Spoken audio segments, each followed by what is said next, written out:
ਇਥੋਂ ਮੁਕਦੀ ਮਜਨੂਆਂ ਰਾਂਝਿਆਂ ਦੀ, ਉਥੋਂ ਸ਼ੁਰੂ ਹੁੰਦੀ ਦਾਸ ਤਾਨ ਸਾਡੀ। ਸਾਡੇ ਲੜਦਿਆਂ ਲੜਦਿਆਂ ਸੀਸ ਲਹਿ ਗਏ, ਐ ਪਰ ਗਈ ਨਾ ਜਿਸਮ ਚੋਂ ਜਾਨ ਸਾਡੀ। ਤਰਦੇ ਰਹੇ ਨੇ ਲੋਕ ਚੜਾ ਅੰਦਰ,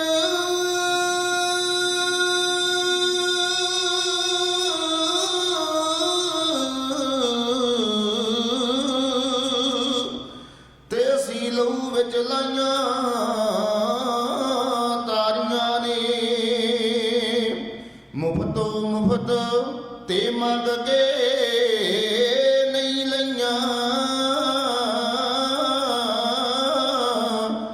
ਲਈਆਂ ਸਿਰਾਂ ਦੇ ਨਾਲ ਸਰਦਾਰੀਆਂ ਨੇ, ਤੇ ਲਈਆਂ ਸਿਰਾਂ ਦੇ ਨਾਲ ਸਰਦਾਰੀਆਂ ਨੇ। ਕਦੇ ਪੁੱਛੋ ਇਤਿਹਾਸ ਦੇ ਪੰਨਿਆਂ ਤੋਂ ਲੈਂਦੀ ਰਹੀ ਏ ਕਿਸ ਤਰ੍ਹਾਂ ਖੱਲ ਸਾਡੀ।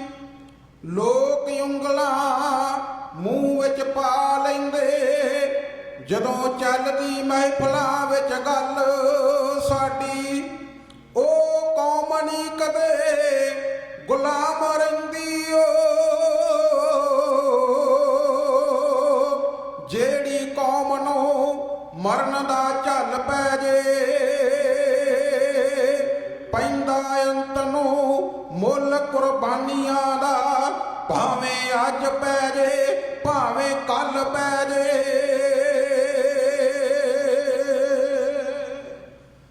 ਆਉਂਦੀ ਰਹਿ ਤੁਸਾਂ ਦੀ ਪਿਆਰੀ ਮਿੱਠੀ ਯਾਦ ਹੈ, ਮਹਾਕਾਲ ਜੀਓ ਤੁਹਾਡਾ ਧੰਨਵਾਦ ਹੈ। ਮਹਾਕਾਲ ਜੀਓ ਤੁਹਾਡਾ ਧੰਨਵਾਦ ਹੈ। ਮਾਨਸ ਜਨਮ ਚਾਹੁੰਦੇ ਹਾਂ ਸਵਾਰਿਆ, ਚਾਹੁੰਦੇ ਹਾਂ ਸਵਾਰਿਆ। ਮਿਹਰ ਕਰ ਮੇਰਾਂ ਦੇ ਕਰਨ ਹਾਰਿਆ, ਮਿਹਰ ਕਰ ਮੇਰਾਂ ਦੇ ਕਰਨ ਹਾਰਿਆ। ਆਉਂਦੀ ਰਹਿ ਤੁਸਾਂ ਦੀ ਪਿਆਰੀ ਮਿੱਠੀ ਯਾਦ ਹੈ, ਹਾਂਜੀ ਮਿੱਠੀ ਯਾਦ ਹੈ। ਮਹਾਕਾਲ ਜੀਓ ਤੁਹਾਡਾ ਧੰਨਵਾਦ ਹੈ। ਮਹਾਕਾਲ ਜੀਓ ਤੁਹਾਡਾ ਧੰਨਵਾਦ ਹੈ। ਮਾਨਸ ਜਨਮ ਚਾਹੁੰਦੇ ਹਾਂ ਸਵਾਰਿਆ, ਚਾਹੁੰਦੇ ਹਾਂ ਸਵਾਰਿਆ। ਮਿਹਰ ਕਰ ਮੇਰਾਂ ਦੇ ਕਰਨ ਹਾਰਿਆ, ਮਿਹਰ ਕਰ ਮੇਰਾਂ ਦੇ ਕਰਨ ਹਾਰਿਆ। ਤੇਰੀ ਮਿਹਰ ਬਾਝੋਂ ਤੇਰਾ ਨਾਮ ਆਉਂਦਾ ਨਹੀਂ, ਸਹਿਬਾ ਨਾਮ ਆਉਂਦਾ ਨਹੀਂ। ਵਿਛੇ ਤੇ ਵਕਾਰਾਂ ਵੱਲੋਂ ਮਨ ਪਾਉਂਦਾ ਨਹੀਂ, ਵਿਛੇ ਤੇ ਵਕਾਰਾਂ ਵੱਲੋਂ ਮਨ ਪਾਉਂਦਾ ਨਹੀਂ। ਦਮ ਦਮ ਘਟਦਾ ਦਮਾਂ ਦਾ ਜਾ ਰਿਹਾ, ਜੀ ਦਮਾਂ ਦਾ ਜਾ ਰਿਹਾ।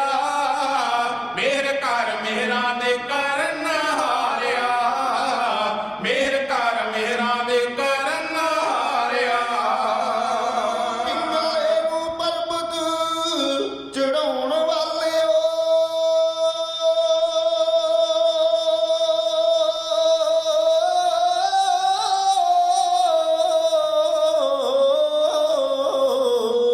ਪਿੰਗਲੇ ਨੂੰ ਪਰਬਤ ਚੜਾਉਣ ਵਾਲਿਓ।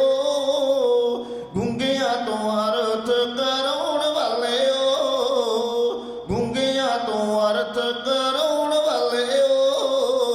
ਪੌੜਿਆ ਤੂੰ ਝੱਟ ਗਾਜੇ ਦਾ ਪਕਾਰਿਆ, ਸਾਹਿਬਾ ਦਾ ਪਕਾਰਿਆ। ਮਿਹਰ ਕਰ ਮਿਹਰਾਂ ਦੇ ਕਰਨ ਹਾਰਿਆ, ਮਿਹਰ ਕਰ ਮਿਹਰਾਂ ਦੇ ਕਰਨ ਹਾਰਿਆ।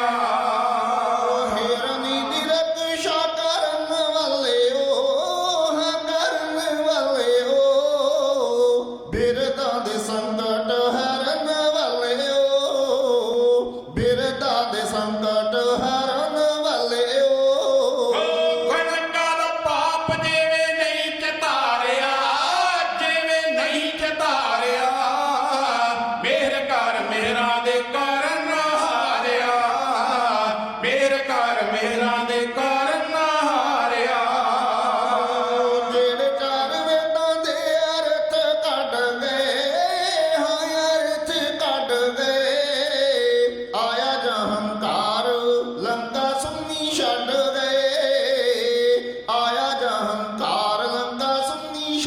ਗਏ। ਪਾਇਆ ਨਾ ਕਿਸੇ ਨੇ ਤੇਰਾ ਪਾਰਾ ਵਾਰਿਆ, ਤੇਰਾ ਪਾਰਾ ਵਾਰਿਆ। ਮਿਹਰ ਕਰ ਮਿਹਰਾਂ ਦੇ ਕਰਨ ਹਾਰਿਆ, ਮਿਹਰ ਕਰ ਮਿਹਰਾਂ ਦੇ ਕਰਨ ਹਾਰਿਆ।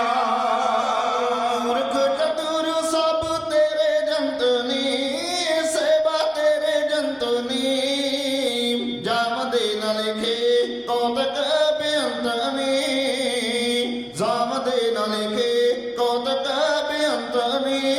ਚਾਹੁੰਦੇ ਹਾਂ ਮਨਾਂ ਚੋਂ ਹੰਕਾਰ ਮਾਰਿਆ, ਹੰਕਾਰ ਮਾਰਿਆ। ਮਿਹਰ ਕਰ ਮਿਹਰਾਂ ਦੇ ਕਰਨ ਹਾਰਿਆ, ਮਿਹਰ ਕਰ ਮਿਹਰਾਂ ਦੇ ਕਰਨ ਹਾਰਿਆ। ਰਾਜ ਭਾਗ ਦੌਲਤਾਂ ਬੇਅਰਥ ਸਾਰੀਆਂ,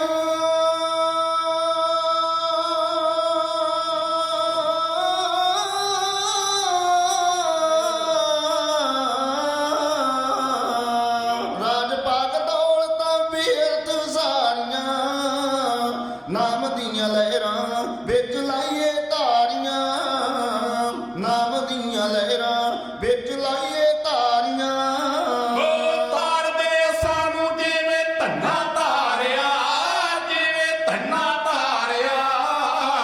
ਮਿਹਰ ਕਰ ਮਿਹਰਾਂ ਦੇ ਕਰਨ ਹਾਰਿਆ, ਮਿਹਰ ਕਰ ਮਿਹਰਾਂ ਦੇ ਕਰਨ ਹਾਰਿਆ।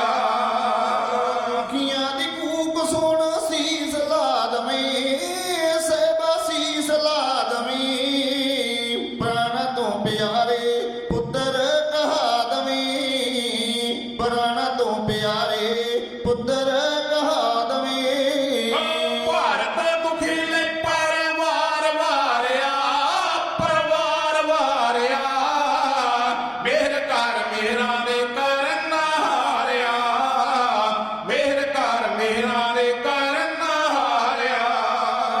ਲਾਗ ਤੇਰੇ ਪਿਆਰ ਦੀ ਹੈ ਬਲਦੇਵ ਨੂੰ, ਹਾਂਜੀ ਬਲਦੇਵ ਨੂੰ। ਸਵਾਸ ਸਵਾਸ ਯਾਦ ਕਰੇ ਗੁਰਦੇਵ ਨੂੰ, ਸਵਾਸ ਸਵਾਸ ਯਾਦ ਕਰੇ ਗੁਰਦੇਵ ਨੂੰ।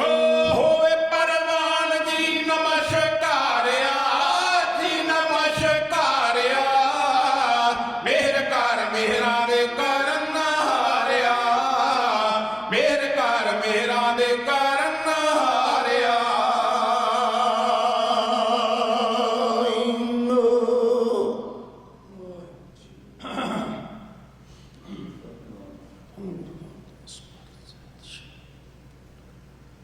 ਸਤਿਗੁਰੂ ਗੁਰੂ ਗ੍ਰੰਥ ਸਾਹਿਬ ਮਹਾਰਾਜ ਜੀ ਦੀ ਰਹਿਮਤ ਸਦਕਾ ਗੁਰਦੁਆਰਾ ਸ੍ਰੀ ਦਸ਼ਮੇਸ਼ ਦਰਬਾਰ ਸਾਹਿਬ ਵੱਲੋਂ ਆਰੰਭੀ ਹੋਈ ਪ੍ਰੋਗਰਾਮਾਂ ਦੀ ਲੜੀ ਦੌਰਾਨ ਚੈਨਲ ਪੰਜਾਬੀ ਦੇ ਮਾਧਿਅਮ ਰਾਹੀਂ ਇੱਕ ਵਾਰੀ ਫਿਰ ਆਪ ਜੀ ਦੇ ਰੂਬਰੂ ਹਾਂ। ਆਓ ਇਤਿਹਾਸ ਦਾ ਕੋਈ ਪ੍ਰਕਰਮ ਆਰੰਭ ਕਰਨ ਤੋਂ ਪਹਿਲਾਂ ਕਲਗੀਆਂ ਵਾਲੇ ਪਾਤਸ਼ਾਹ ਮਹਾਰਾਜ ਨਾਲ ਆਪਣੇ ਦਿਲ ਦੀ ਸਾਂਝ ਜੋੜੀਏ, ਉਹਨਾਂ ਨੂੰ ਸੀਸ ਝੁਕਾਈਏ ਔਰ ਆਪਣੇ ਮੁਖਾਰਬਿੰਦ ਤੋਂ ਜਪੀਏ ਜੀ ਵਾਹਿਗੁਰੂ ਜੀ ਕਾ ਖਾਲਸਾ ਵਾਹਿਗੁਰੂ ਜੀ ਕੀ ਫਤਿਹ। ਇਹਨਾਂ ਪ੍ਰੋਗਰਾਮਾਂ ਦਾ ਇੱਕ ਹੀ ਮਕਸਦ ਹੈ ਕਿ ਗੁਰੂ ਗ੍ਰੰਥ ਸਾਹਿਬ ਮਹਾਰਾਜ ਜੀ ਦੀ ਗੁਰਬਾਣੀ ਦੇ ਦ੍ਰਿਸ਼ਟੀਕੋਣ ਤੋਂ ਗੁਰੂ ਕੀ ਸੰਗਤ ਨੂੰ ਪਰਮੇਸ਼ਰ ਦੇ ਨਾਮ ਨਾਲ ਜੋੜਿਆ ਜਾਏ ਔਰ ਇਹਦੇ ਨਾਲ ਨਾਲ ਆਪਣਾ ਜਿਹੜਾ ਇਤਿਹਾਸਕ ਗੌਰਵਮਈ ਵਿਰਸਾ ਹੈ ਉਹਦੇ ਨਾਲ ਸਾਂਝ ਪਾਈ ਜਾ ਸਕੇ। ਜਿਵੇਂ ਹੁਣੇ ਸਾਡੇ ਤੋਂ ਪਹਿਲਾਂ ਭਾਈ ਸਾਹਿਬ ਭਾਈ ਦਿਲਬਾਗ ਸਿੰਘ ਜੀ ਗੁਰਬਾਣੀ ਦੀ ਥਿਊਰੀ ਦੇ ਮੁਤਾਬਕ ਵਿਆਖਿਆ ਕਰ ਰਹੇ ਸਨ ਕਿ ਸੰਸਾਰ ਨੇ ਉਹਨਾਂ ਸੰਤਾਂ ਨੂੰ ਪੂਜਿਆ ਜਿਨ੍ਹਾਂ ਨੇ ਇਸ ਸੰਸਾਰ ਵਿੱਚ ਜਨਮ ਲੈ ਕੇ ਆਪਣਾ ਰੋਮ ਰੋਮ ਆਪਣੀ ਜ਼ਿੰਦਗੀ ਦਾ ਇੱਕ ਇੱਕ ਸਵਾਸ ਆਪਣੇ ਮਾਲਕ ਨੂੰ ਸਮਰਪਿਤ ਕਰ ਦਿੱਤਾ। ਮਨ ਸਾਚਾ ਮੁਖ ਸਾਚਾ ਸੋਏ, ਅਵਰ ਨਾ ਪੇਖਾ ਇੱਕ ਸੁਬਨ ਕੋਏ, ਨਾਨਕ ਇਹ ਲੱਛਣ ਮਰਮ ਗਿਆਨੀ ਹੋਏ। ਪਰ ਆਪਣੇ ਆਪ ਨੂੰ ਬਾਹਰੋਂ ਸੁੱਚਾ ਕਰਨਾ ਕੋਈ ਇਤਨਾ ਔਖਾ ਨਹੀਂ ਹੈ, ਲੇਕਿਨ ਅੰਦਰੋਂ ਆਪਣੇ ਆਪ ਨੂੰ ਨਿਰਮਲ ਕਰਨਾ, ਅੰਦਰੋਂ ਆਪਣੇ ਆਪ ਨੂੰ ਸੰਤ ਬਣਾ ਲੈਣਾ, ਇਹ ਕਠਿਨ ਬਾਤ ਜ਼ਰੂਰ ਹੈ। ਗੁਰਬਾਣੀ ਦੇ ਅੰਦਰ ਉਹਨਾਂ ਸੰਤਾਂ ਨੂੰ ਇੰਨਾ ਵਡਿਆਇਆ ਗਿਆ ਹੈ, ਜਿਨ੍ਹਾਂ ਨੇ ਸੰਤਤਾਈ ਵਾਲੀ ਅਵਸਥਾ ਪ੍ਰਾਪਤ ਕਰਕੇ ਸੰਸਾਰ ਨੂੰ ਨਾਮ ਜਪਣ ਦੀ ਪ੍ਰੇਰਨਾ ਦਿੱਤੀ। ਕਿਉਂਕਿ ਸੰਤ ਇੱਕ ਉਸ ਚਮਕਦੇ ਹੋਏ ਸਿਤਾਰੇ ਵਾਂਗ ਹੁੰਦਾ ਹੈ ਜਿਹਦੀ ਲੋੜ ਨੂੰ ਵੇਖ ਕੇ ਅਨੇਕਾਂ ਰਾਹੀਆਂ ਨੇ ਆਪਣੇ ਰਾਹ ਲੱਭਣੇ ਹੁੰਦੇ। ਤਾਂ ਕਲਗੀਧਰ ਪਾਤਸ਼ਾਹ ਨੇ ਅੱਗੇ ਫਿਰ ਹੋਰ ਵੀ ਵਿਆਖਿਆ ਕੀਤੀ ਹੈ ਕਿ ਇਹਨਾਂ ਦੀਆਂ ਵੀ ਕਈ ਕਿਸਮਾਂ ਦੇ ਸੰਤ ਸਮੂਹ ਅਨੇਕ ਮਤੀ, ਕੋਈ ਸੇਵਾ ਵਿੱਚੋਂ ਹੀ ਇਸ ਮਾਰਗ ਨੂੰ ਬਣਾ ਕੇ ਆਪਣੀ ਮੰਜ਼ਿਲ ਨੂੰ ਪੂਰਾ ਕਰ ਲੈਂਦਾ। ਜਿਵੇਂ ਭਾਈ ਕਨ੍ਹਈਆ ਜੀ, ਬੇਸ਼ੱਕ ਉਹ ਮੈਦਾਨੇ ਜੰਗ ਵਿੱਚ ਤਲਵਾਰ ਫੜ ਕੇ ਨਹੀਂ ਲੜੇ, ਪਰ ਉਹਨਾਂ ਨੇ ਆਪਣੇ ਤੇ ਬਗਾਨੇ ਦੀ ਵੱਖਰੀ ਗੱਲ ਨਾ ਕਰਕੇ ਹਰ ਇੱਕ ਨੂੰ ਮਾਨਵ ਦਾ ਰੂਪ ਕਰ ਜਾਣ ਕੇ ਔਰ ਪਾਣੀ ਰਾਹੀਂ ਜਲ ਰਾਹੀਂ ਉਹਨਾਂ ਦੀ ਸੇਵਾ ਕਰਕੇ ਹੀ ਬ੍ਰਹਮ ਗਿਆਨ ਦੀ ਅਵਸਥਾ ਪ੍ਰਾਪਤ ਕਰ ਲਈ। ਕੋਈ ਮੈਦਾਨੇ ਜੰਗ ਵਿੱਚ ਕਿਤੇ ਲੜਦਾ ਵੀ ਵੇਖਿਆ ਜਾ ਸਕਦਾ। ਕਈ ਸੰਸਾਰ ਤੋਂ ਉਪਰਾਮ ਹੋ ਜਾਂਦੇ ਨੇ, ਸੰਸਾਰ ਵਿੱਚ ਕੁਝ ਵੀ ਵਰਤੇ ਉਹ ਆਪਣੇ ਆਨੰਦ ਵਿੱਚ ਰਹਿੰਦੇ ਨੇ। ਔਰ ਇਸ ਤਰ੍ਹਾਂ ਕੋਈ ਵੀ ਕਿਸੇ ਵੀ ਮੰਜ਼ਿਲ ਦੇ ਰਾਹੀਂ ਜਿਹੜਾ ਆਪਣੀ ਅਵਸਥਾ ਦੀ ਉਹ ਸਭ ਤੋਂ ਉੱਪਰਲੀ ਅਵਸਥਾ ਤੱਕ ਪਹੁੰਚ ਜਾਂਦਾ, ਮੰਜ਼ਿਲ ਤੱਕ, ਉਹਨੂੰ ਸੰਤ ਕਿਹਾ ਜਾਂਦਾ। ਪਰ ਕਈ ਵਾਰੀ ਕੁਝ ਲੋਕ ਕੇਵਲ ਭੇਖ ਵਿਖਾਵੇ ਕਰਕੇ ਸੰਸਾਰ ਵਿੱਚ ਵਿਚਰਦੇ ਨੇ, ਉਹਨਾਂ ਕਰਕੇ ਫਿਰ ਦੂਸਰਿਆਂ ਦਾ ਵੀ ਨੁਕਸਾਨ ਹੁੰਦਾ ਹੈ। ਲੋਕਾਂ ਦਾ ਵਿਸ਼ਵਾਸ ਟੁੱਟਦਾ ਹੈ ਵੀ ਇਹਦੀਆਂ ਕੈਸਟਾਂ, ਇਹਦੇ ਬਚਨ, ਇਹਦਾ ਪਹਿਰਾਵਾ ਉਹ ਤੇ ਇੰਨਾ ਪ੍ਰਭਾਵਿਤ ਕਰਦਾ ਸੀ ਸਾਨੂੰ, ਪਰ ਜਦ ਬਾਜ ਖੁੱਲਿਆ ਤੇ ਵਿੱਚੋਂ ਕੁਝ ਵੀ ਨਹੀਂ ਨਿਕਲਿਆ। ਫਿਰ ਉਹ ਅਨੇਕਾਂ ਲੋਕਾਂ ਦੀ ਸ਼ਰਧਾ ਤੋੜਦੇ ਨੇ। ਤਾਂ ਗੁਰੂ ਗ੍ਰੰਥ ਸਾਹਿਬ ਮਹਾਰਾਜ ਜੀ ਦੇ ਅੰਦਰ ਉਹਨਾਂ ਸੰਤਾਂ ਦੀ ਗੱਲ ਕੀਤੀ ਗਈ ਹੈ, ਜਨ ਨਾਨਕ ਧੂੜ ਮੰਗੇ ਤਿਸ ਗੁਰਸਿੱਖ ਕੀ ਜੋ ਆਪ ਜਪੈ ਅਵਰਾ ਨਾਮ ਜਪਾਵੇ, ਜਿਨ੍ਹਾਂ ਨੇ ਆਪਣੇ ਆਪ ਨੂੰ ਸਾਧ ਲਿਆ ਔਰ ਨਾਮ ਜਪਣ ਦੀ ਪ੍ਰੇਰਨਾ ਦਿੱਤੀ। ਆਓ ਭਾਈ ਸਾਹਿਬ ਕਹਿ ਰਹੇ ਸਨ, ਠੀਕ ਹੈ, ਸਾਡੇ ਪੁਰਾਤਨ ਇਤਿਹਾਸ ਵਿੱਚ ਵੀ ਬਹੁਤ ਸਾਰੀਆਂ ਘਟਨਾਵਾਂ ਵਾਪਰੀਆਂ ਔਰ ਫਿਰ 1984 ਤੋਂ ਬਾਅਦ ਵੀ ਬਹੁਤ ਸਾਰਾ ਸਿੱਖ ਕੌਮ ਨੇ ਆਪਣੇ ਪਿੰਡੇ ਉੱਤੇ ਹੰਡਾਇਆ ਹੈ। ਨਾਲ ਦੀ ਨਾਲ ਉਹਨੂੰ ਯਾਦ ਰੱਖਦੇ ਹਾਂ। 1984 ਵਿੱਚ ਬਲੂ ਸਟਾਰ ਹੋਇਆ, ਨੀਲਾ ਤਾਰਾ, ਇੱਕ ਵੱਡਾ ਜ਼ਖਮ ਜਿਹਨੂੰ ਅੱਜ ਵੀ ਅਸੀਂ ਯਾਦ ਕਰਕੇ ਔਰ ਵਕਤ ਦੀਆਂ ਸਰਕਾਰਾਂ ਨੂੰ ਤਾਨੇ ਮਿਹਣੇ ਦਿੰਦੇ। ਉਸ ਤੋਂ 4 ਸਾਲ ਬਾਅਦ ਇੱਕ ਵਾਰੀ ਫਿਰ ਦਰਬਾਰ ਸਾਹਿਬ ਤੇ ਹਮਲਾ ਹੋਇਆ। ਜਿਹੜੇ ਨਵੇਂ ਬੱਚੇ ਨੇ ਉਹਨਾਂ ਨੂੰ ਬਹੁਤ ਘੱਟ ਜਾਣਕਾਰੀ ਹੈ, ਭਾਵੇਂ ਹੈ ਤਾਂ ਕੱਲ੍ਹ ਦੀ ਗੱਲ ਹੈ, ਪਰ ਇਹ ਹਮਲਾ ਦਿੱਲੀ ਸਰਕਾਰ ਵੱਲੋਂ ਸਿੱਧਾ ਨਹੀਂ ਕੀਤਾ ਗਿਆ, ਬਲਕਿ ਸਿੱਧੇ ਰੂਪ ਵਿੱਚ ਦਿੱਲੀ ਦਾ ਹੀ ਹੱਥ ਸੀ। ਪਰ ਅੱਗੇ ਇੱਕ ਸਰਦਾਰ ਮੁੱਖ ਮੰਤਰੀ ਸਰਦਾਰ ਸੁਰਜੀਤ ਸਿੰਘ ਬਰਨਾਲੇ ਨੂੰ ਲਾ ਲਿਆ ਗਿਆ ਔਰ ਕੌਮ ਛਾਲੀ ਗਈ। ਤਾਂ ਦਰਬਾਰ ਸਾਹਿਬ ਦੇ ਉੱਪਰ ਇੱਕ ਵਾਰੀ ਫਿਰ ਅਟੈਕ ਕੀਤਾ ਗਿਆ, ਜਿਹਨੂੰ ਬਲੈਕ ਥੰਡਰ ਆਪਾਂ ਕਹਿੰਦੇ ਹਾਂ, ਕਾਲੀ ਗਰਜ। 6 ਮਈ ਵਾਲੇ ਦਿਨ ਇਹ ਆਪਰੇਸ਼ਨ ਸ਼ੁਰੂ ਹੋਇਆ ਸੀ। ਤਾਂ 15 ਮਈ ਨੂੰ ਇਹ ਆਪਰੇਸ਼ਨ ਖਤਮ ਹੋਇਆ ਸੀ, ਯਾਨੀ 8-10 ਦਿਨ ਇਹ ਸਾਰੀ ਕਾਰਵਾਈ ਚੱਲਦੀ ਰਹੀ। ਲੇਕਿਨ ਦੋਨਾਂ ਹੀ ਐਕਸ਼ਨਾਂ ਵਿੱਚ ਬੜਾ ਫਰਕ ਹੈ। 1984 ਦੇ ਹਮਲੇ ਵੇਲੇ ਸਮੁੱਚੀ ਸਿੱਖ ਕੌਮ ਵਲੂੰਦਰੀ ਗਈ, ਘਰਾਂ ਤੋਂ ਬਾਹਰ ਆਈ ਔਰ ਉਹਦੇ ਲਹੂ ਦੇ ਅੰਦਰ ਇੱਕ ਇਨਕਲਾਬ ਭੜਕਿਆ। ਪਰ 88 ਵਕਤ ਕੁਝ ਹਾਲਾਤ ਇਦਾਂ ਦੇ ਬਣ ਗਏ, ਉਦੋਂ ਕਰਫਿਊ ਕੇਵਲ ਅੰਮ੍ਰਿਤਸਰ ਵਿੱਚ ਹੀ ਲੱਗਾ ਸੀ, ਬਾਕੀ ਕਿਤੇ ਕਰਫਿਊ ਨਹੀਂ ਲਾਇਆ ਗਿਆ, ਕਿਉਂਕਿ ਹੌਲੀ ਹੌਲੀ ਜਿਹੜੀ ਲਹਿਰ ਸੀ ਉਹ ਲੋਕਾਂ ਨਾਲੋਂ ਆਪਣੀ ਹਮਦਰਦੀ ਗਾਉਂਦੀ ਗਈ। ਔਰ ਵਕਤ ਦਾ ਮੁੱਖ ਮੰਤਰੀ ਵੀ ਸਰਦਾਰ ਸੀ, ਤਾਂ ਹਮਲਾ ਕਰਨ ਵਾਲੇ ਵੀ ਬਹੁਤੇ ਸਿੱਖ ਤੇ ਅੰਦਰ ਵੀ ਗੁਰੂ ਕੇ ਸਿੱਖ। ਇਸ ਕਰਕੇ ਮੁਲਾਂਕਣ ਕਰਨਾ ਔਖਾ ਸੀ ਕਿ ਸਾਡੇ ਨਾਲ ਕੀ ਹੋ ਰਿਹਾ। ਔਰ ਇਹਦੇ ਪਿਛੋਕੜ ਵਿੱਚ ਜਾਈਏ ਤਾਂ 84 ਦੇ ਵਕਤ ਏਡਾ ਵੱਡਾ ਜਵਾਰ ਭਾਟਾ ਆਇਆ, ਨਿੱਕੇ ਨਿੱਕੇ ਬੱਚਿਆਂ ਤੋਂ ਲੈ ਕੇ ਬਜ਼ੁਰਗਾਂ ਤੱਕ ਅੱਖਾਂ ਵਿੱਚ ਹੰਝੂ ਵਗਦੇ ਵੇਖੇ ਗਏ ਔਰ ਇੰਜ ਲੱਗਦਾ ਸੀ ਜਿਵੇਂ ਸਮੁੱਚੀ ਕੌਮ ਹੀ ਬਾਗੀ ਹੋ ਜਾਣਾ ਚਾਹੁੰਦੀ ਹੈ। ਛਾਉਣੀਆਂ ਦੇ ਵਿੱਚੋਂ ਫੌਜੀਆਂ ਨੇ ਆਪਣੇ ਰੈਂਕ ਨਹੀਂ ਵੇਖੇ, ਕੋਈ ਕੈਪਟਨ ਸੀ, ਕੋਈ ਸੂਬੇਦਾਰ ਸੀ, ਕੋਈ ਮੇਜਰ ਸੀ, ਸਭ ਛੱਡ ਆਏ ਔਰ ਬਹੁਤ ਥਾਈਂ ਸ਼ਹਾਦਤਾਂ ਵੀ ਹੋਈਆਂ। ਕੇਵਲ ਇੱਕ ਮਨ 'ਚ ਰੋਸ ਸੀ ਵੀ ਜੇ ਸਾਡੇ ਦਰਬਾਰ ਸਾਹਿਬ ਸਾਡੀ ਅਜ਼ਮਤ ਹੀ ਨਹੀਂ ਰਹਿਣ ਦਿੰਦੀ ਤੇ ਅਸੀਂ ਇਹ ਨਿੱਕੀਆਂ ਨਿੱਕੀਆਂ ਨੌਕਰੀਆਂ ਕੀ ਕਰਨੀਆਂ। ਔਰ ਇਸ ਤਰ੍ਹਾਂ ਦਿੱਲੀ ਸਰਕਾਰ ਨੇ ਸਿੱਖਾਂ ਦਾ ਜਿਹੜਾ ਸੀ ਉਹ ਇਮਤਿਹਾਨ ਪਰਖਿਆ ਔਰ ਅਕਾਲ ਤਖਤ ਢਹਿ ਗਿਆ। ਸੰਤਾ ਸਿੰਘ ਨੂੰ ਲਾ ਕੇ ਫਿਰ ਉਸਾਰੀ ਕਰਵਾਈ ਗਈ ਔਰ ਜਦ ਅਕਾਲ ਤਖਤ ਸੰਤਾ ਸਿੰਘ ਨੇ ਬਣਾਇਆ, ਉਹਦੇ ਬਣਾਏ ਹੋਏ ਨੂੰ ਫਿਰ ਢਾਹ ਦਿੱਤਾ ਗਿਆ, ਕਿਉਂਕਿ ਕੌਮ ਨੇ ਉਹਨੂੰ ਪ੍ਰਵਾਨ ਨਹੀਂ ਕੀਤਾ। ਉਹ ਛੇਕਿਆ ਹੋਇਆ ਸੀ ਪੰਥ ਵਿੱਚੋਂ। ਤਾਂ ਸਰਕਾਰ ਨੇ ਕੇਵਲ ਆਪਣੇ ਆਪ ਨੂੰ ਸਹੀ ਸਾਬਤ ਕਰਨ ਵਾਸਤੇ ਕਿ ਜੇ ਢੱਠੇ ਹੋਏ ਅਕਾਲ ਤਖਤ ਨੂੰ ਕੌਮ ਵਹਿੰਦੀ ਰਹੀ ਤੇ ਕਦੇ ਵੀ ਕੌਮ ਨੇ ਇਸ ਜ਼ਖਮ ਨੂੰ ਭੁੱਲਣਾ ਨਹੀਂ, ਔਰ ਇਹ ਸੱਚਾਈ ਔਰ ਬੜੀ ਜਲਦੀ ਨਾਲ ਉਸ ਇਮਾਰਤ ਨੂੰ ਪੂਰੇ ਤੌਰ ਤੇ ਗਿਰਾ ਕੇ ਉੱਥੇ ਨਵਾਂ ਅਕਾਲ ਤਖਤ ਉਸਾਰ ਦਿੱਤਾ।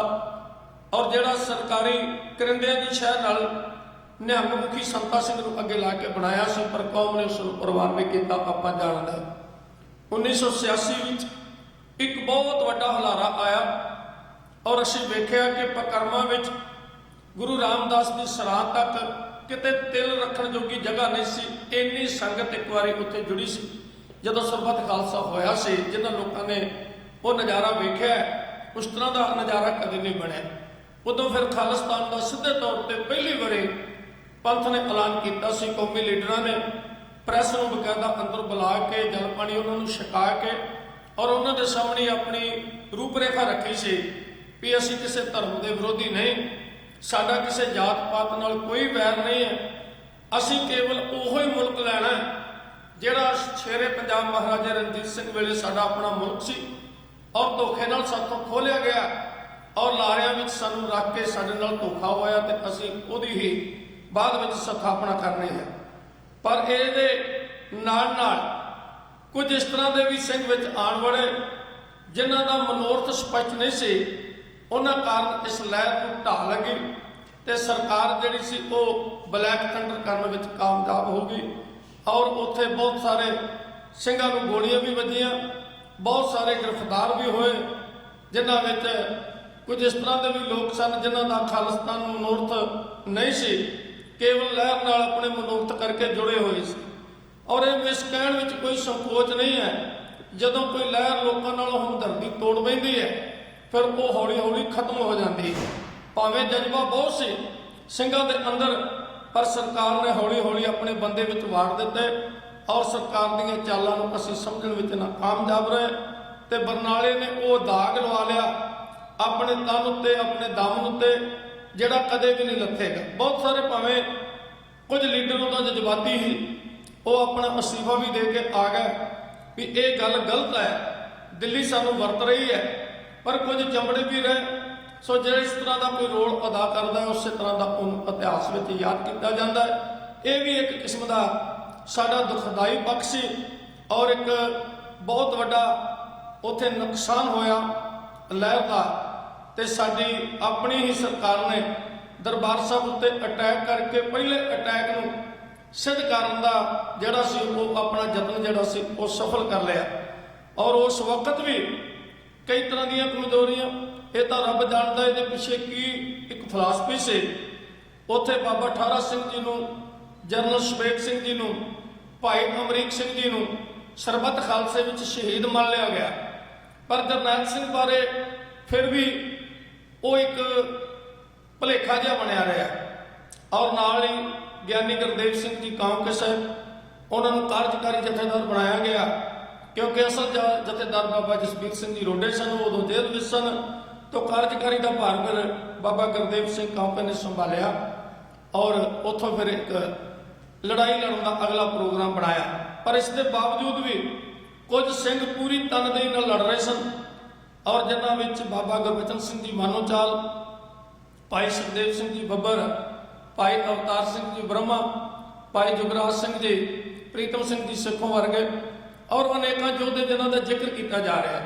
ਉਹਨਾਂ ਵਿੱਚੋਂ ਭਾਈ ਹਰਜਿੰਦਰ ਸਿੰਘ ਜੀ ਜਿੰਦਾ, ਭਾਈ ਸੁਖਦੇਵ ਸਿੰਘ, ਭਾਈ ਮਥੁਰਾ ਸਿੰਘ, ਇਹ ਕੁਝ ਐਸੇ ਸਨ ਜਿਨ੍ਹਾਂ ਨੇ ਆਪਣੀ ਲਹਿਰ ਨੂੰ ਪੰਜਾਬ ਦੇ ਪਿੰਡਾਂ ਤੋਂ ਕੱਢ ਕੇ ਦਿੱਲੀ ਤੱਕ ਖੜਿਆ, ਪੂਨੇ ਤੱਕ ਖੜਿਆ। ਲਲਿਤ ਮਾਕਣ ਵਰਗੇ ਬੰਦੇ ਨੂੰ ਸਜ਼ਾ ਦਿੱਤੀ ਜਿਹਦਾ ਦਿੱਲੀ ਦੰਗਿਆਂ ਵਿੱਚ ਸਿੱਧਾ ਹੱਥ ਸੀ। ਜਰਨਲ ਵੈਦੇ ਵਰਗੇ ਬੰਦੇ ਨੂੰ ਸਜ਼ਾ ਦਿੱਤੀ ਜਿਹਦਾ ਬਲੂ ਸਟਾਰ ਵਿੱਚ ਸਿੱਧਾ ਹੱਥ ਸੀ।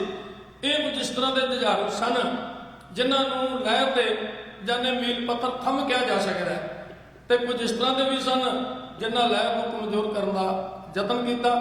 ਪਰ ਉਹਨਾਂ ਉੱਤੇ ਮਾਣ ਹੈ ਜਿਨ੍ਹਾਂ ਨੇ ਆਪਣੇ ਲਹੂ ਦਾ ਇੱਕ ਕਤਰਾ ਜਿਹੜਾ ਉਹ ਆਪਣੀ ਲਹਿਰ ਬਦਲੇ ਡੋਲ ਕੇ ਇਸ ਲਹਿਰ ਨੂੰ ਜਿਉਂਦਿਆਂ ਰੱਖਣ ਦੀ ਕੋਸ਼ਿਸ਼ ਕੀਤੀ। ਔਰ ਉਹਨਾਂ ਨੂੰ ਅੱਜ ਵੀ ਸਿਰ ਝੁਕਦਾ ਹੈ, ਉਹਨਾਂ ਨੂੰ ਅੱਜ ਵੀ ਪ੍ਰਣਾਮ ਹੈ।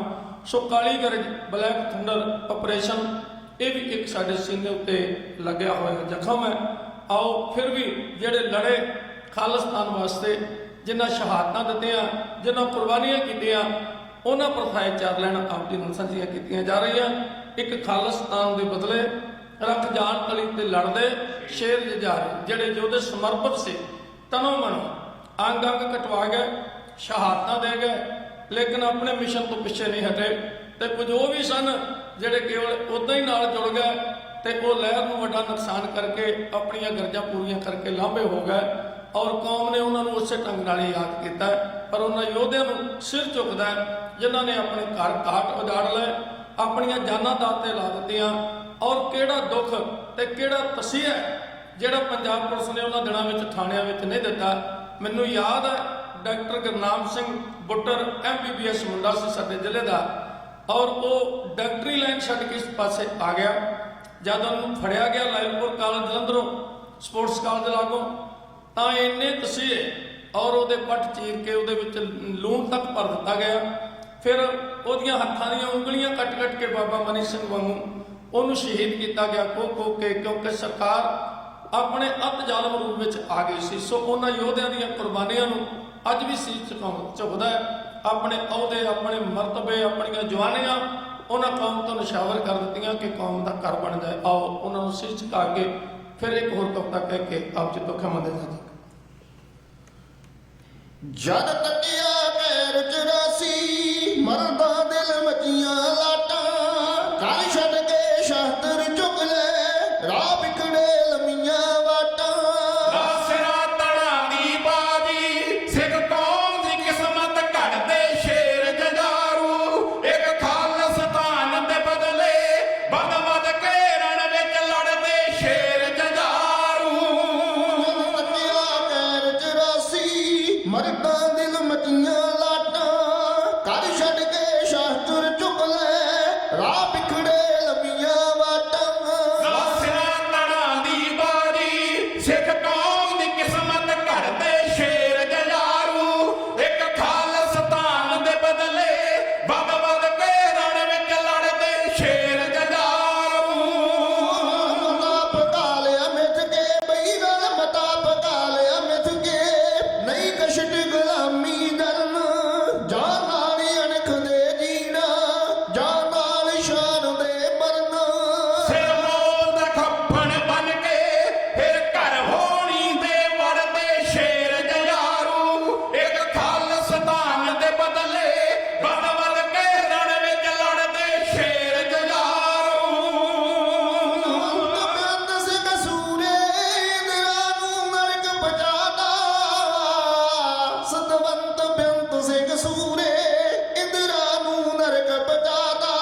ਆਉਂਦੇ ਕਿਤੇ ਕਰ ਜਾਣੇ ਅਗਨ ਧਮਾਕੇ ਡਰ ਜਾਣ ਬੋਲ ਸਾਂ ਅੰਦਰੇ ਜਦ ਕਰ ਕਰ ਪੈਣ ਪਟਾਕੇ ਉੱਡ ਜਾਣ ਜਿਸੀਆਂ ਮਰੀ ਲਾ ਦੇ ਲੰਗਾਰੇ ਧੜਦੇ ਸ਼ੇਰ ਜੁਝਾਰੂ ਇੱਕ ਖਾਲਸਤਾਨ ਦੇ ਬਦਲੇ ਵੱਧ ਵੱਧ ਕੇ ਰਣ ਵਿੱਚ ਲੜਦੇ ਸ਼ੇਰ ਜੁਝਾਰੂ ਧਰ ਮੋਢਿਆਂ ਤੇ 47 ਦਿਨ ਰਾਤ ਖਾੜਕੂ ਬੁੱਕਦੇ ਧਰ ਮੋਢਿਆਂ ਤੇ 47 ਦਿਨ ਰਾਤ ਖਾੜਕੂ ਬੁੱਕਦੇ ਪੜ ਲਊ ਪਿੱਛੀਆਂ ਅਖਬਾਰਾਂ ਦਮ ਜਾਣ ਵੈਰੀ ਦੇ ਘੁੱਟਦੇ ਜੋ ਕਾਸਿਆ ਸੁਰਤ ਟਿਕਾ ਕੇ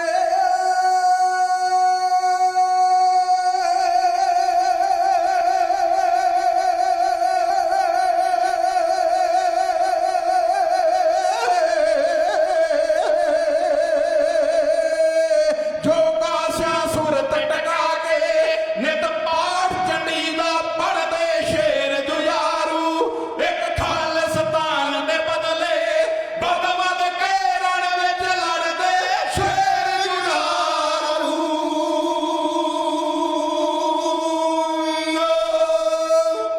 सरफरोशी की तमन्ना अब हमारे दिल में है देख लेंगे ये और कितना बाजुए कातिल में अगले दिनों ਵਿੱਚ ਸਾਰਾ ਲੇਖਾ ਜੋਖਾ ਕਰਾਂਗੇ ਕਿਵੇਂ ਲਹਿਰ ਦੇ ਅੰਦਰ ਉਭਾਰ ਆਇਆ ਫਿਰ ਕਿਵੇਂ ਕਿਹੜੇ ਕਿਹੜੇ ਲੋਕ ਇਸ ਲਹਿਰ ਨਾਲ ਗਦਾਰੀ ਕਰਦੇ ਗਏ ਹੌਲੀ ਹੌਲੀ ਇਹ ਲਹਿਰ ਕਿਵੇਂ ਦਮ ਤੋੜਦੀ ਗਈ ਔਰ ਕਿੰਨਾ ਨੁਕਸਾਨ ਹੋਇਆ ਕਿੰਨਾ ਫਾਇਦਾ ਹੋਇਆ ਕਿਉਂਕਿ ਜਿਹੜੀਆਂ ਕੌਮਾਂ ਆਪਣੇ ਬੀਤੇ ਦਾ ਲੇਖਾ ਜੋਖਾ ਨਹੀਂ ਕਰਦੀਆਂ ਉਹ ਭਵਿੱਖ ਵਿੱਚ ਕੋਈ ਨਵਾਂ ਪ੍ਰੋਗਰਾਮ ਨਹੀਂ ਉਲੀਕ ਸਕਦੀਆਂ ਸੋ ਆਓ ਹੁਣ ਕੱਲ੍ਹ ਵਾਲੇ ਇਤਿਹਾਸ ਨੂੰ ਥੋੜਾ ਅੱਗੇ ਲਿਜਾਂਦਿਆਂ ਹੋਇਆ ਮੈਂ ਤੁਹਾਡੇ ਨਾਲ ਬੇਨਤੀ ਕਰ ਰਿਹਾ ਸਾਂ ਕਿ ਕਾਜੀ ਪੀਰ ਮੁਹੰਮਦ ਦੀ ਦਿੱਤੀ ਹੋਈ ਗਵਾਹੀ ਤੋਂ ਬਾਅਦ ਗੁਰੂ ਕਲਗੀਧਰ ਪਾਤਸ਼ਾਹ ਮਹਾਰਾਜ ਹੁਣ ਆਪਣੀ ਅਗਲੇਰੀ ਮੰਜ਼ਿਲ ਵੱਲ ਵਧੇ ਔਰ ਕਨੇਕ ਪਿੰਡ ਦੇ ਬਾਹਰ ਜਾ ਕੇ ਰੁਕ ਗਏ ਉੱਥੇ ਉਹਨਾਂ ਫਤਿਹ ਨਾਮ ਦੇ ਮਸੰਦ ਨੂੰ ਆਵਾਜ਼ ਮਾਰ ਕੇ ਸੱਦਿਆ ਉਹ ਗੁਰਦੇਵ ਪਾਤਸ਼ਾਹ ਮਹਾਰਾਜ ਜੀ ਦੇ ਕੋਲ ਆਇਆ ਪਹਿਲਾਂ ਤਾਂ ਵੇਖ ਕੇ ਹੈਰਾਨ ਹੋਇਆ ਫਿਰ ਕਹਿੰਦਾ ਮਹਾਰਾਜ ਕੋਈ ਸੇਵਾ ਦੱਸੋ ਸੱਚੇ ਪਾਤਸ਼ਾਹ ਮਹਾਰਾਜ ਕਹਿੰਦੇ ਕੋਈ ਘੋੜੀ ਤੇਰੇ ਕੋਲ ਹੈ ਕਹਿੰਦਾ ਮਹਾਰਾਜ ਹੈ ਗੁਰਦੇਵ ਪਾਤਸ਼ਾਹ ਕਹਿੰਦੇ ਫਿਰ ਜਾ ਏਦਾਂ ਕਰ ਉਹ ਆਪਣੇ ਘਰੋਂ ਘੋੜੀ ਲਿਆ ਕੇ ਸਾਨੂੰ ਦੇ ਔਰ ਹੇਰੀ ਜਾ ਕੇ ਉੱਥੋਂ ਤੇਰੀ ਉਹ ਅਮਾਨਤ ਤੈਨੂੰ ਵਾਪਸ ਕਰ ਦਿਆਂਗੇ ਅਸੀਂ ਕੁਝ ਬੰਦ ਇਸ ਤੋਂ ਅੱਗੇ ਦਾ ਮੁਕਾਉਣਾ ਚਾਹੁੰਦੇ ਹਾਂ ਫਤਿਹ ਮਸੰਦ ਨੂੰ ਕੋਲ ਸੱਦ ਕੇ ਸੱਚੇ ਪਾਤਸ਼ਾਹ ਮਹਾਰਾਜ ਜਿਵੇਂ ਉਹਦੇ ਕੋਲੋਂ ਇੱਕ ਘੋੜੀ ਦੀ ਮੰਗ ਕਰਦੇ ਨੇ ਅਗਲਾ ਬੰਦ ਮੁਕਾਉਣ ਵਾਸਤੇ ਤੋਂ ਬੇਨਤੀ ਕੀਤੀ ਜਾ ਰਹੀ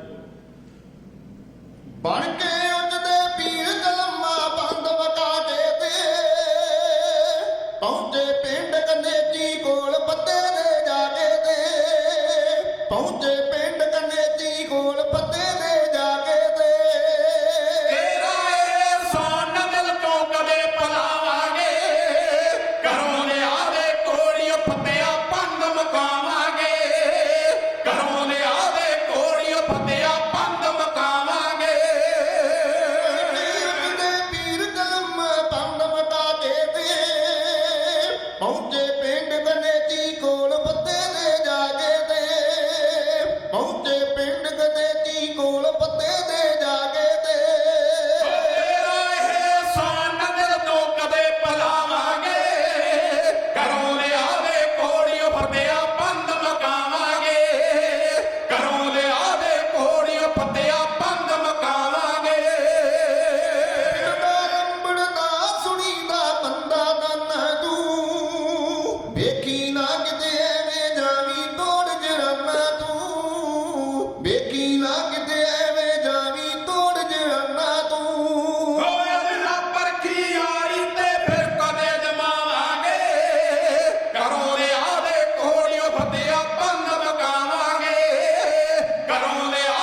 ਸਦਾ ਨਾ ਸਾਡੇ ਸਿਰ ਤੇ ਰਹਿਣੀਆਂ ਐਸੀਆਂ ਘੜੀਆਂ ਨੇ।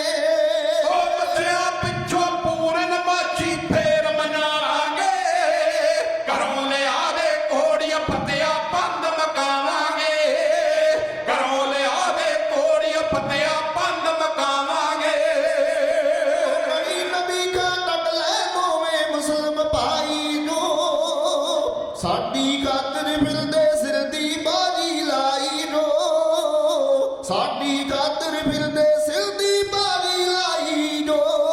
ਇਹਨਾਂ ਖਾਤਰ ਅਸੀਂ ਜਲਦੀ ਛੇਜ ਵਜਾਵਾਂਗੇ, ਘਰੋਂ ਲਿਆ ਦੇ ਕੋੜੀਆਂ ਫਤਿਆ ਪੰਧ ਮਕਾਵਾਂਗੇ, ਘਰੋਂ ਲਿਆ ਦੇ ਕੋੜੀਆਂ ਫਤਿਆ ਪੰਧ ਮਕਾਵਾਂਗੇ। ਓਏ ਤਮਮੂਲੀ ਕੋੜੀ ਏ ਕੋਈ ਬਾਤ ਨਹੀਂ ਲੱਖਾਂ ਦੀ, ਪੈ ਜਾਂਦੀ ਹੈ ਲੋੜ ਕਦੇ ਗਲੀਆਂ ਦੇ ਕੱਖਾਂ ਦੀ, ਪੈ ਜਾਂਦੀ ਹੈ ਲੋੜ ਕਦੇ ਗਲੀਆਂ ਦੇ ਕੱਖਾਂ ਦੀ। ਉਹ ਜੋ ਮਾਲਕ ਦੀ ਮਰਜ਼ੀ ਉਸ ਤੇ ਫੁੱਲ ਚੜਾਵਾਂਗੇ, ਘਰੋਂ ਲਿਆ ਦੇ ਕੋੜੀਆਂ ਫਤਿਆ ਪੰਧ ਮਕਾਵਾਂਗੇ, ਘਰੋਂ ਲਿਆ ਦੇ ਕੋੜੀਆਂ ਫਤਿਆ ਪੰਧ ਮਕਾਵਾਂਗੇ।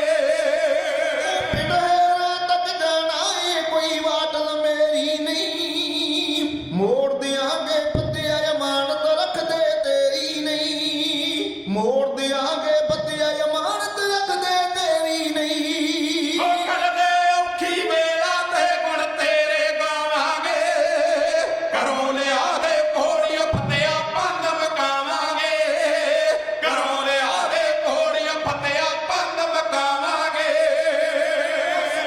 ਵੇਲੇ ਸਾਰੀ ਦੁਨੀਆ ਆਪਣਾ ਕਹਿੰਦੀ ਏ, ਪਰ ਕੇ ਜਾਂਦੇ ਆ ਜਦੋਂ ਸਿਰ ਬਾਜੀ ਪੈਂਦੀ ਏ, ਪਰ ਕੇ ਜਾਂਦੇ ਆ ਜਦੋਂ ਸਿਰ ਬਾਜੀ ਪੈਂਦੀ ਏ। ਉਹ ਕਰ ਥੋੜੀ ਜਿਹੀ ਸੇਵਾ ਬਹੁਤੀ ਲੇਖੇ ਲਾਵਾਂਗੇ, ਘਰੋਂ ਲਿਆ ਦੇ ਕੋੜੀਆਂ ਫਤਿਆ ਪੰਧ ਮਕਾਵਾਂਗੇ, ਘਰੋਂ ਲਿਆ ਦੇ ਕੋੜੀਆਂ ਫਤਿਆ ਪੰਧ ਮਕਾਵਾਂਗੇ। ਦੁਨੀਆ ਖਾਤਰ ਦੁੱਖ ਬਥੇਰੇ ਸਿਰ ਤੇ ਜਾਲੇ ਨੇ, ਪੈਦਲ ਤੁਰਨੀ ਹੁੰਦਾ ਪੈਰੀ ਪੈ ਗਏ ਛਾਲੇ ਨੇ, ਪੈਦਲ ਤੁਰਨੀ ਹੁੰਦਾ ਪੈਰੀ ਪੈ ਗਏ ਛਾਲੇ ਨੇ। ਓਏ ਬੰਦਾ ਕਰਦਾ ਤੈਥੋਂ ਕੀ ਛਪਾਵਾਂਗੇ, ਘਰੋਂ ਲਿਆ ਦੇ ਕੋੜੀਆਂ ਫਤਿਆ ਪੰਧ ਮਕਾਵਾਂਗੇ, ਘਰੋਂ ਲਿਆ ਦੇ ਕੋੜੀਆਂ ਫਤਿਆ ਪੰਧ ਮਕਾਵਾਂਗੇ। ਬਰਸ਼ਾਈ ਵਾਲੀ ਰਹਿੰਦੀ ਨਹੀਂ ਸਰਕਾਰ ਕਦੇ, ਮਰਦ ਸੂਰਮੇ ਬਿਪਤਾ ਵਿੱਚ ਨਹੀਂ ਮੰਨਦੇ ਹਾਰ ਕਦੇ, ਮਰਦ ਸੂਰਮੇ ਬਿਪਤਾ ਵਿੱਚ ਨਹੀਂ ਮੰਨਦੇ ਹਾਰ ਕਦੇ।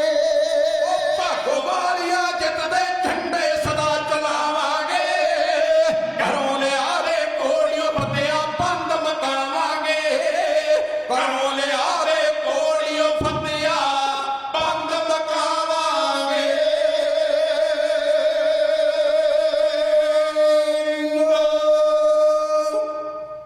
ਸੁੱਖਾਂ ਵੇਲੇ ਸਾਰੀ ਦੁਨੀਆ ਨੇੜੇ ਢੁੱਕ ਢੁੱਕ ਬਹਿੰਦੀ, ਪਰਖੇ ਜਾਣ ਸੱਜਣ ਉਸ ਵੇਲੇ ਜਦੋਂ ਬਾਜੀ ਪੁੱਠੀ ਪੈਂਦੀ। ਜਿਸ ਦਮ ਸੱਸੀ ਬੈਠ ਖੁਰੇ ਤੇ ਹੱਥਰੂ ਭਰ ਰੋਈ, ਰੁੜ ਗਿਆ ਕਜਲਾ ਰੁੜ ਪੁੜ ਜਾਣਾ, ਹੱਥ ਨਾ ਛੱਡੇ ਮਹਿੰਦੀ। ਕਿਸੇ ਵਿਦਵਾਨ ਦਾ ਕਥਨ ਹੈ, ਉਹ ਕਹਿੰਦਾ ਯਾਰੀ ਪਰਖੀਏ ਯਾਰਾਂ ਦੀ ਜਦੋਂ ਮਾਰ ਪਵੇ ਤਲਵਾਰਾਂ ਦੀ। ਗੁਰਦੇਵ ਪਾਤਸ਼ਾਹ ਮਹਾਰਾਜ ਜੀ ਨੇ ਇਹਨੂੰ ਪਰਖਣ ਵਾਸਤੇ ਭੇਜਿਆ। ਆ ਗਿਆ ਘਰੇ, ਘੋੜੀ ਲੱਗਾ ਖੋਲਣ ਤੇ ਘਰ ਵਾਲੀ ਆ ਗਈ, ਕਹਿੰਦੀ ਲੰਬੜਦਾਰਾ ਕਾਲੀ ਕਾਲੀ ਘੋੜੀ ਕਿੱਥੇ ਖੋਲ ਕੇ ਲੈ ਚੱਲਿਆ? ਕਹਿੰਦਾ ਹੌਲੀ ਗੱਲ ਕਰ ਕਰਮਾਂ ਵਾਲੀਏ, ਕਲਗੀਆਂ ਵਾਲੇ ਪਾਤਸ਼ਾਹ ਮਹਾਰਾਜ ਉੱਚ ਦੇ ਪੀਰਾਂ ਦੇ ਭੇਸ ਵਿੱਚ ਆਪਣੇ ਪਿੰਡ ਆਏ ਨੇ। ਉਹਨਾਂ ਘੋੜੀ ਦੀ ਡਿਮਾਂਡ ਕੀਤੀ ਤੇ ਆਪਣੇ ਧਨ ਭਾਗ ਨੇ, ਇਹਦੇ ਤੇ ਉਹ ਸਵਾਰੀ ਕਰਨਗੇ। ਕਹਿਣ ਲੱਗੀ ਲੰਬੜਦਾਰਾ ਹੁਣ ਗੁਰੂ ਗੋਬਿੰਦ ਸਿੰਘ ਦੇ ਉਹ ਦਿਨ ਨਹੀਂ ਰਹੇ, ਅਨੰਦਪੁਰ ਵਾਲੇ ਰਾਜਧਾਨੀ ਉੱਜੜ ਗਈ ਹੈ। ਹੁਣ ਕਲਗੀਆਂ ਵਾਲਾ ਸਰਕਾਰ ਦਾ ਬਾਗੀ ਹੈ, ਤੇ ਜਿਹੜਾ ਬਾਗੀ ਹੋਵੇ, ਜਿਹੜਾ ਉਹਨੂੰ ਪਨਾਹ ਦੇਵੇ, ਉਹ ਵੀ ਬਾਗੀ ਸਮਝਿਆ ਕਰ ਜਾਂਦਾ ਹੈ। ਇਸ ਕਰਕੇ ਆਪਾਂ ਮਾਰੇ ਜਾਵਾਂਗੇ। ਕਹਿੰਦਾ ਮੈਂ ਤਾਂ ਬਚਨ ਕਰ ਆਇਆ। ਕਹਿੰਦੀ ਬਚਨ ਭਾਵੇਂ ਕਰ ਆਇਆ, ਪਰ ਉਸੇ ਜ਼ਬਾਨ ਨਾਲ ਮੁੱਕਰ ਜਾ, ਅਸੀਂ ਬਿਲਤਾ ਮੁੱਲ ਨਹੀਂ ਲੈਣੇ। ਉਹ ਫਿਰ ਜਿਹਦੇ ਪੈ ਗਿਆ। ਕਹਿੰਦੀ ਗੱਲ ਸੁਣ, ਇਹ ਘੋੜੀ ਤੇ ਤੇਰਾ ਦਾਵਾ ਕਾਹਦਾ? ਇਹ ਤਾਂ ਮੇਰੇ ਪੇਕਿਆਂ ਨੇ ਦਾਜ 'ਚ ਦਿੱਤੀ ਆ। ਦਾਜ 'ਚ ਜੇ ਤੂੰ ਗੁਰੂ ਕਲਗੀਆਂ ਵਾਲੇ ਪਾਤਸ਼ਾਹ ਦੀ ਸੇਵਾ ਕਰਨੀ ਤੇ ਆਪਣੇ ਪਿਓ ਦਾਦੇ ਦੀ ਕੋਈ ਘੋੜੀ ਲਾ ਜਾ, ਇਹਦੇ ਉੱਤੇ ਤੇਰਾ ਕੋਈ ਹੱਕ ਨਹੀਂ ਹੈ। ਖਾਲਸਾ ਜੀ ਜਿਹੜਾ ਲੰਬੜਦਾਰ ਬੜੀਆਂ ਫੜਾ ਮਾਰਦਾ ਸੀ, ਘਰ ਵਾਲੀ ਦੀ ਗੱਲ ਸੁਣ ਕੇ ਕਬੂਤਰ ਵਾਂਗੂ ਛਾ ਗਿਆ, ਜਿਵੇਂ ਬਿੱਲੀ ਨੂੰ ਵੇਖ ਕੇ ਕਬੂਤਰ ਛਾ ਜਾਂਦਾ, ਔਰ ਉਹਦੀਆਂ ਮੁੱਛਾਂ ਦੇ ਜਿਹੜੇ ਪੁੰਡ ਸੀ ਲੈ ਗਿਆ, ਜਿੱਦਾਂ ਸਾਡਾ ਸਰਦਾਰ ਹੰਸਾਸੋਂ ਇਹ ਮੁੱਛਾਂ ਨੂੰ ਵੱਟ ਦੇ ਕੇ ਰੱਖਦਾ, ਇਦਾਂ ਫੱਤਾ ਮਸੰਦ ਪੁੰਡ ਪਾ ਕੇ ਰੱਖਦਾ ਸੀ। ਘਰ ਵਾਲੀ ਨੇ ਦਬਕਾ ਮਾਰਿਆ, ਮੁੱਛਾਂ ਸਿੱਧੀਆਂ ਹੋ ਗਈਆਂ। ਆ ਗਿਆ ਸੱਚੇ ਪਾਤਸ਼ਾਹ ਮਹਾਰਾਜ ਦੇ ਕੋਲ। ਗੁਰਦੇਵ ਪਾਤਸ਼ਾਹ ਕਹਿੰਦੇ ਉਹ ਘੋੜੀ ਕਿੱਥੇ ਆ? ਕਹਿੰਦਾ ਸੱਚੇ ਪਾਤਸ਼ਾਹ ਮਹਾਰਾਜ ਮੈਂ ਤੇ ਬਾਹਰੋਂ ਭੱਜ ਆਇਆ, ਘੋੜੀ ਤੇ ਕੋਈ ਰਿਸ਼ਤੇਦਾਰ ਲੈ ਗਿਆ। ਮਹਾਰਾਜ ਕਹਿੰਦੇ ਜਿਹੜਾ ਗੁਰੂ ਨਾਲ ਧੋਖਾ ਕਰੇ ਉਹਦਾ ਹਾਲ ਮਾੜਾ ਹੁੰਦਾ, ਔਰ ਸਾਡੀ ਤੇਰੇ ਨਾਲ ਕੋਈ ਨਾਰਾਜ਼ਗੀ ਨਹੀਂ। ਇੱਥੋਂ ਮਹਾਰਾਜ ਜੀ ਡੋਲੀ ਟਿਕਾ ਕੇ ਪਾਲਕੀ ਚਕਾ ਕੇ ਅੱਗੇ ਨੂੰ ਤੁਰੇ। ਕਿੱਥੇ ਗਏ ਫਿਰ ਅੱਗੇ ਜਾ ਕੇ ਵਿਚਾਰ ਕਰਾਂਗੇ। ਆਓ ਹੁਣ ਗਿਆਨੀ ਗੁਰਚਰਨ ਸਿੰਘ ਜੀ ਜਥੇਦਾਰ ਗੁਰਦੇਵ ਸਿੰਘ ਜੀ ਨਵਾਂ ਸ਼ਹਿਰ ਵਾਲੇ, ਉਹਨਾਂ ਵੱਲੋਂ ਬਈ ਮਾਣ ਆਇਆ, ਹੌਸਲਾ ਵਜਾਈ। ਜਿਵੇਂ ਕੱਲ ਬਾਪੂ ਸਤਨਾਮ ਸਿੰਘ ਜੀ ਚਾਲ ਸਾਹਿਬੋ ਕਰ ਗਏ ਸੀ, ਤੋ ਨਾਲ ਨਾਲ ਪੱਟੀ ਚੱਲ ਰਹੀ ਹੈ। ਕਿਸੇ ਨੇ ਸੇਵਾ 'ਚ ਹਿੱਸਾ ਪਾਉਣਾ ਹੋਵੇ, ਗਿਆਨੀ ਗੁਰਚਰਨ ਸਿੰਘ ਜੀ ਉੱਥੇ ਕਾਊਂਟਰ ਤੇ ਬੈਠੇ ਹੁੰਦੇ ਆ, ਇਹਨਾਂ ਨੂੰ ਵੀ ਮਿਲ ਸਕਦਾ ਹੈ, ਔਰ ਢਾਡੀਆਂ ਕਮਿਸ਼ਨਾਂ ਦੇ ਮਾਣ ਵਿੱਚ ਮਾਇਆ ਭੇਜ ਸਕਦਾ ਹੈ। ਇਹ ਆਪ ਜੀ ਨੂੰ ਪੁਰਜੋਰ ਬੇਨਤੀ ਹੈ। ਆਓ ਹੁਣ ਅਗਲਾ ਜਿਹੜਾ ਪ੍ਰੋਗਰਾਮ ਹੈ ਗਿਆਨੀ ਗੁਰਚਰਨ ਸਿੰਘ ਜੀ ਤੋਂ ਸ਼ੁਰੂ ਕਰੋ। ਮਲੇਰਕੋਟਲੇ ਵਾਲੀਆਂ ਬੀਬੀਆਂ ਆਪਤੀਆਂ ਨੇ, ਉਹਨਾਂ ਦਾ ਹੁਣ ਸਮਾਂ ਹੈ। ਸਾਡੇ ਨਾਲ ਹੋਈਆਂ ਭੁੱਲਾਂ ਦੀ ਖਿਮਾ। ਧੰਨਵਾਦ ਗੁਰੂ ਕੀ ਸਾਰੀ ਸੰਗਤ ਦਾ। ਵਾਹਿਗੁਰੂ ਜੀ ਕਾ ਖਾਲਸਾ, ਵਾਹਿਗੁਰੂ ਜੀ ਕੀ ਫਤਿਹ।